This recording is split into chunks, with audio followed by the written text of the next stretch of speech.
Now, what is your style when it comes to setting the table for guests? We have two very different looks to show you right now, one that's minimalist and modern, and one that's a little over-the-top glammy. Yes. We've both agreed we'd like to be invited to both parties as long as the drinks are good. Exactly. Right? We don't care, honestly. We don't care. They're both absolutely gorgeous. So why don't we start on my side? Start on the contemporary side. Nice. So really with contemporary, what you're doing is you're mixing textures, finishes, and details, and also colors too. So here, let's start from the ground up. The base is a slightly wrinkled washed linen, which is perfectly fine, which matches perfectly with a little washed linen napkin in there as well. Yes. You're also seeing that beautiful cutlery there, which is actually from Portugal. That is beautiful. Which is really, really stunning.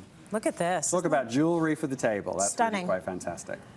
And then let's look at the place setting itself. There's actually 4 different colors of gray here. And this is a lovely collection from a company called Mud Australia. And I really like the way that it mixes and matches. Rather than doing just one solid color or all whites, it just looks a lot fresher like that. And this is the era we were in now. Mix and match everything you have. It's going to help on a practical level as well, because you get to spread out your dishware a little bit easier. Right.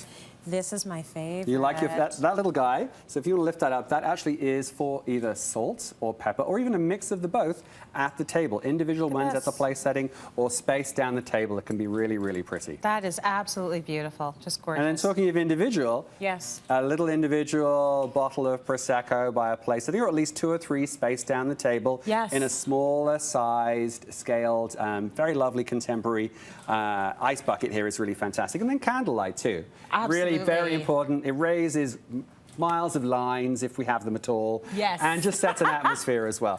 And then everything that you're seeing here is really pretty much all from Hops and Grace, which is a lovely store for this very, very polished kind of contemporary look. Oh, very good. I want my own Prosecco. There we go. I'll take that. For sure. That's lovely.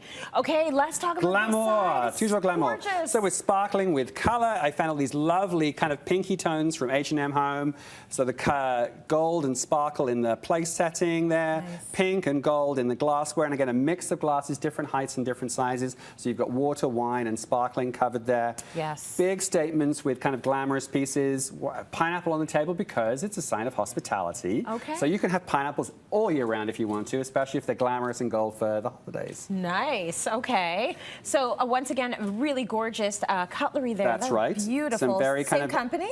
Different company, but a different look. Again, the gold and silver kind of mixed together. Just a really, really chic look. And then mix again in the place setting. But here it's a lot more eclectic. So we've got a very, very kind of glammy, sparkly plate. And then we found this great pink one to go on top.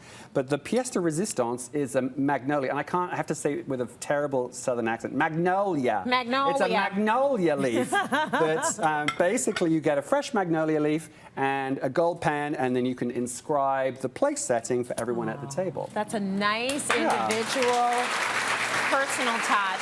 It is. And that's always lovely, isn't it? Lovely. And a little takeaway for everyone as well. Okay, so part of what you want to do sometimes is have, you know, a beautiful napkin that's folded in a lovely way. So it's a bit of a vintage look, but let's give that a go. We're going to do a simple one. This is called an arrow fold. So first of all, you need a good sized napkin. Linen is preferable. Starched is even better. So fold it towards yourself. All right. Press it lightly down. Fold your 2 corners into the center. Got it. And then fold from the center out.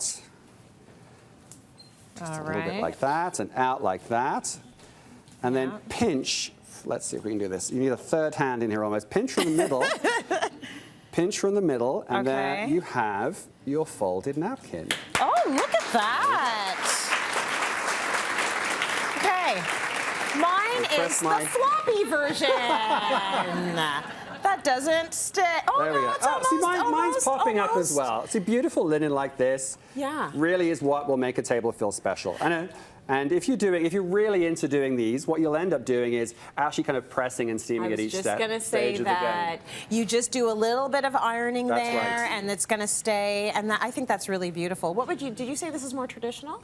This is more traditional, kind of a vintage, bit of a 70s feel. It makes me think of my mum back then, entertaining guests. That's very pretty. Let me tell you, my favorite part of this whole thing was the wrinkly linen tablecloth. Yes, wrinkles are in. That's good. You know, there's something very liberating about a wrinkly tablecloth, and it's okay.